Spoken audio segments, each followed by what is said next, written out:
Hey, what's up, and welcome to Q&A, the show where I take your questions from YouTube and Twitter and answer them there in video format. A lot of things to get into, but before that, look, I haven't told Ace yet, but since me and Ace have a similar amount of followers on Twitter, I'm thinking me and him should race to get to 10K on Twitter. So if you watch this video and if you have a Twitter account and you are not following me at KWEN_C, please do help me beat Ace to 10K. I'm going to try to make this a one hot chip challenge. So whoever loses has to do the one hot chip challenge, maybe on AFC North Talk or on their own channel. But that's what I want to do. It's an unofficial race to 10K. I'm kind of cheating, but I'm not, because, we both trying to get there. But please, if you have the extra time, go to the Twitter at KWEN_C. Follow me there. Let's get to 10K before Ace gets to 10K. And let's do it before we play the Bengals for good luck. But this week's questions are going to start with Parker. Parker's question says, hey, do you see a way that this season can be saved from any standpoint? Seems dim, especially if we lose to Cincinnati. If you lose to Cincinnati, playoffs are not technically a wrap, but it's going to be about time we start packing it up, right? Because a loss to Cincinnati would put you at 1-2 in the division.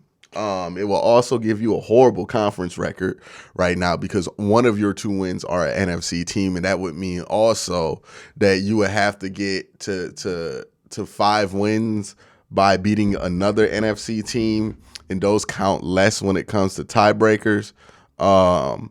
So that's one of those things that pops up with this. But yeah, basically, if you want a realistic chance, like there's always a outside puncher's chance that you can make the playoffs as long as you're not mathematically eliminated. But if you want people to actually get invested as if this team has like a chance to make the playoffs, you got to beat Cincinnati, right? Because that way it feels realistic. But yeah, if you don't, it's going to be rough. This season becomes about getting Deshaun Watson ready for 2023, which is, I know it's not what we wanted coming in, right? We wanted that bonus possibility of not only getting Deshaun ready for next year, but making the playoffs this year. We wanted it to work out. If it doesn't work out like that, I think that's okay, because ultimately, in the big picture of things, the Browns are probably going to be a much better team next year. Or I wouldn't even say, I would bet the Browns to be a much better team next year than they were this year, and for years going forward. The next question comes from Scout, who says, overall, what positives did you see out of the defense on Sunday? I feel like despite some gashes here and there, they played decent. I think I said this in my post-game show. I'll continue to say this. They were okay.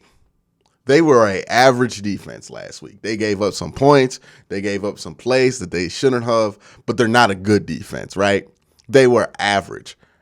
I can live with average defense, given that the offense is probably going to be pretty good, especially once Watson comes back. And I think if you had an average defense, you probably would be at a much better position when it comes to your ability to make the playoffs this year. But yeah, man, it was nice to see them play like an actual NFL defense. I think that's what we saw. I don't think it was like a great performance, but I think it was a qualifiable performance for an NFL team, which this team had not put out the last few weeks prior. Ryan Lincoln says, I understand that I'm nowhere near as smart as Stefanski, and hindsight is 2020, but why can't we run more in games and control the clock? We have 3 solid running backs, and one has yet to touch the ball. Well, running the ball has a lot to do about the context in which you are in, right?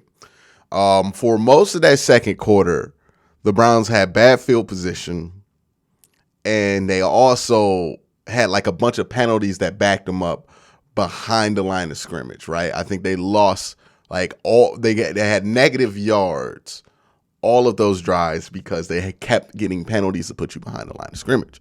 Once you get behind the sticks, if it's second down, you really can't run it, right? Because if you're saying, hey, we get our average at best here and they're stacking the box and we run it, We get like 6 yards at 2nd and 15 or 2nd and 20. Doesn't really do us anything, right? 2nd and 20 and 2nd and 15, not much. Well, 2nd and 20 and 3rd and 15, not where you want to be, right? You want to be able to get the chunk, so you have to throw. I think we fall into this trap of at the end of a game, based on, like, if the Browns lose, we go to the end of the game, we look at the results, we go, oh, Nick Chubb only ran the ball X amount of times, but we don't really look at the context that happened in the game that dictated when you can run the ball, because that's the thing about running the ball in the modern NFL. You don't really get to dictate it as much as you used to back in the day, just because penalties get called far more frequently than they used to, right? The game used to be more physical. You used to be able to get away with more holding. The ideal of falling behind the sticks because of penalty yardage wasn't really as prevalent as it is today. So now, situationally, you're not going to be in a lot of situations to run the ball. And that sometimes takes you out of it, right? When you fall behind, that takes you out of it. When teams do a really good job at stopping the run, right? I think Nick Chubb had 12 carries or something for like 18 yards, or somebody correct me. I think it was like he had 18 yards in the first half. The Baltimore Ravens were doing a really good job stopping the run in the first half. I think they started to let up in the fourth quarter once they got their 10-point lead. They started to play a little bit more soft, which was a mistake because they got Nick Chubb warm. But before that, they were doing a good job stopping him.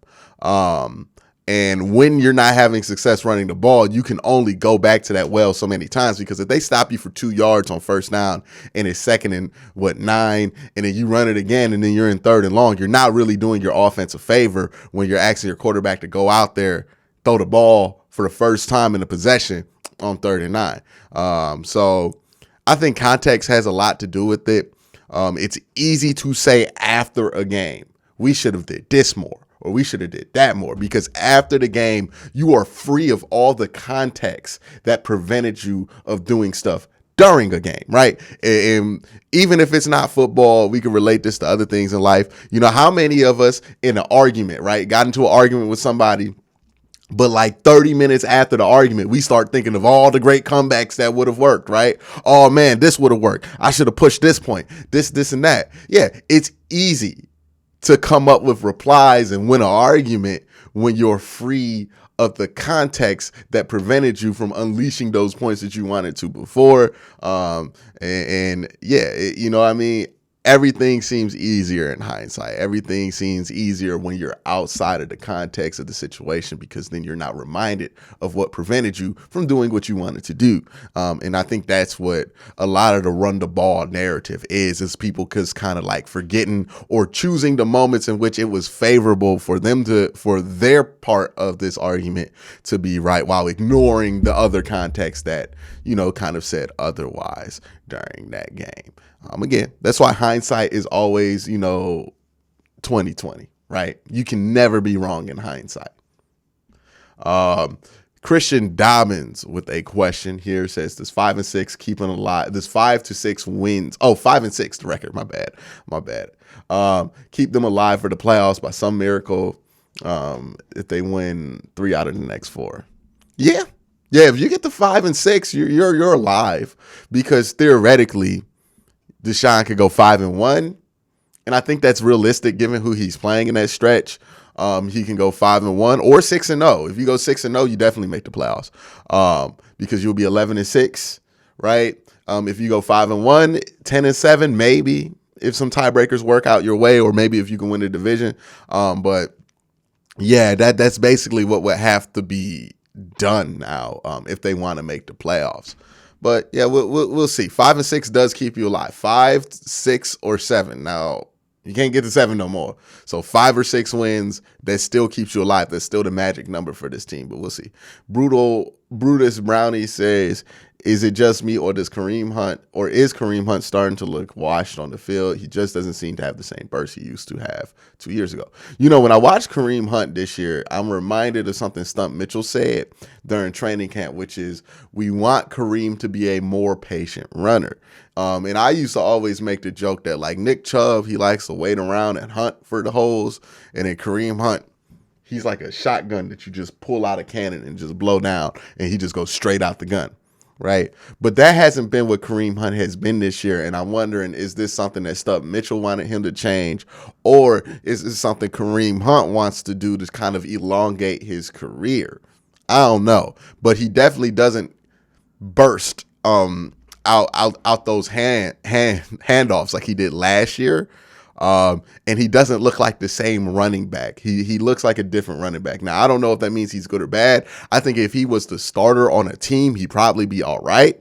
But that style, I don't think is real helpful for when you're the second running back, right? And it's kind of my arguments against Dearness Johnson being the second running back, just because I don't think that patient style fits with being the second running back to Nick Chubb. With Nick Chubb, you need somebody who's going to go straight downhill. So it doesn't seem like it's there, but I think that's a change of running style, not a change of athletic ability, and it might be a change of mindset. Remember, he did not want to stay here. Well, let me rephrase it. He wanted to get traded because he wasn't happy with his contract situation. There's nothing to suggest that his contract got changed, right? There's been no report of that. So, it might just be possible that he's just not happy here and he doesn't want to risk his health not playing for the money that he feels like he's worth, which is, some players do that. Jason with another question says, realistically, is there a reason to keep John Johnson III? John Johnson III. Next year, I really don't see it. This year, well, he's under contract. You can't really get rid of him. But next year, if there's an out, I would take it. CJ with the next question, with the report of Greedy and Hunt being on the trade block, do you expect any teams to make worthwhile offers? And if you're Barry, do you try to get picks or players in return? We need to have a real conversation about trade value. We really do. It's very hard to get a player in return that's good, right? If you're not trading a starter, and let's be real, Kareem Hunt, not a starter. Greedy Williams, not a starter. So these are two guys who do not start for you. You're not going to get a starting player in return, and you're probably at best going to get a 6th-round pick or a 5th-round pick. If you're lucky, maybe a 4th, but I don't think a 4th is realistic. So is it worth it? I don't know. Maybe you trade Greedy to get your Deion Jones pick back, but I don't know if anybody wants to take Greedy at this point. Same thing with Hunt. He's an old running back now who needs another contract. So I just don't know if any, especially with the running back class looking as good as it's going to be next year. He really fell into a rough market to be the age that he's in, for the running backs to be as good as they're going to be this year coming out the draft. It's a real tough market for Kareem Hunt. So I don't really see there being much of anything worthwhile down that rabbit hole. But that's it for this week's Q&A. Y'all have a great day and have an excellent night.